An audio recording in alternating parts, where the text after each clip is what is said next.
الرحمن الرحیم۔ زکوٰۃ کے بارے میں قرآن و سنت کی روشنی میں آپ حضرات نے سنا کہ زکوٰۃ کی ادائیگی کتنا اہم اور ضروری ہے، اور زکوٰۃ کے ادا کرنے سے اللہ تعالیٰ مال میں برکت عطا فرماتے ہیں، مال کی حفاظت فرماتے ہیں، اور زکوٰۃ نہ دینے سے قیامت کے دن کتنا سخت عذاب ہے وہ بھی قرآن کریم نے بتا دیا۔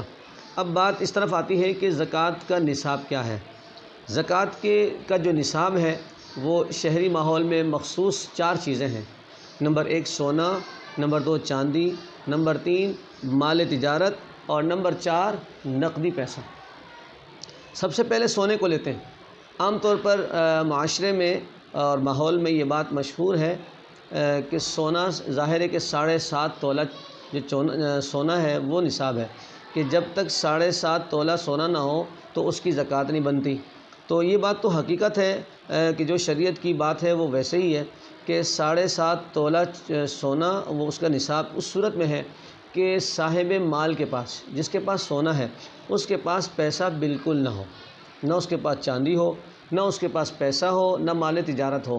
یعنی سونا ہے تو صرف سونا ہو، جو کسی کو شادی میں سونا مل جاتا ہے، یا کسی اور گفٹ کی صورت میں سونا مل جاتا ہے، یا ماں باپ کی وراثت سے کسی کو سونا مل جاتا ہے، تو وہ سونے کا مالک تو ہے، اس کے بعد 2 تولہ 3 تولہ 4 تولہ سونا ہے، لیکن پیسہ 1 روپیہ نہیں ہے، خرچے سے تنگ ہے، پریشان ہے، پیسہ اس کے پاس جمع نہیں ہوتا، تو تب اس کا نصاب 7.5 تولہ سونا ہے کہ جی اگر صرف خالص سونا ہے اور پیسہ مال تجارت کچھ بھی نہیں ہے تو پھر 7.5 تولہ جس کے پاس سونا ہوگا وہی زکوٰۃ ادا کرے گا، وہ صاحب نصاب بنے گا۔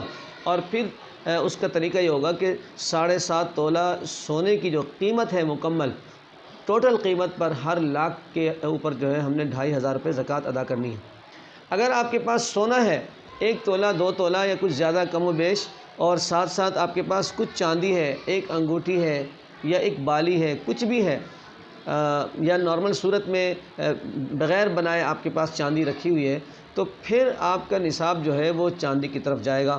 پھر ہم یہ کاؤنٹ کریں گے کہ سونا اور چاندی ملا کر کیا 52.5 تولہ چاندی کے نصاب کو پہنچتا ہے، قیمت کو پہنچتا ہے یا نہیں۔ مثال کے طور پر آپ کے پاس 1 تولہ سونا ہے یا 1.5 تولہ ہے، اور آپ کے پاس چاندی بھی ہے تھوڑی بہت، تو چاندی اور سونے کو ملا کر یقیناً وہ 52.5 تولہ چاندی کو کراس کرے گا، تو پھر آپ پر زکوٰۃ فرض ہے، واجب ہے، اس صورت میں کہ آپ کے پاس چاہے سونا کم ہی کیوں نہ ہو، کیونکہ اب آپ کے پاس چاندی بھی ہے۔ اسی طرح اگر آپ کے پاس سونا ہے اور ساتھ ساتھ کچھ پیسہ ہے، آپ کے پاس جمع پونجی میں 1,000 روپے ہیں، 2,000 روپے ہیں، یا 3 ہیں یا زیادہ ہیں، تو اس پیسے کو اور سونے کو پھر جمع کر کے ہم نے 52.5 تولہ چاندی کا نصاب دیکھ کر زکوٰۃ ادا کرنی ہے۔ یعنی سونے کا نصاب اس صورت میں خالص رہے گا جب تک سونے کے علاوہ آپ کے پاس نہ چاندی ہو، نہ پیسہ ہو، نہ مال تجارت ہو۔ لیکن اگر سونے کے ساتھ کچھ چاندی ہے یا کچھ پیسے ہیں یا مال تجارت ہے تو پھر ہم 52.5 تولہ چاندی کے نصاب کو دیکھ کر ہم زکوٰۃ کی ادائیگی کریں گے۔ اسی طرح اگر میرے پاس سونا چاندی نہیں ہے، صرف مال تجارت ہے، میں دکان کرتا ہوں، تجارت کرتا ہوں، تو میرے پاس جتنا مال ہے اگر وہ 52.5 تولہ چاندی کی قیمت کو پہنچتا ہے، جو آج کل کے ماحول کے مطابق تقریباً 50,000 سے اوپر ہے، تو 50,000 تک اگر مال ہے تو پھر میرے اوپر زکوٰۃ واجب ہے۔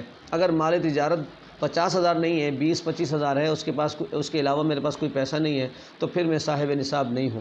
لہٰذا 52.5 تولہ چاندی کی قیمت کے برابر مال تجارت کا ہونا ضروری ہے۔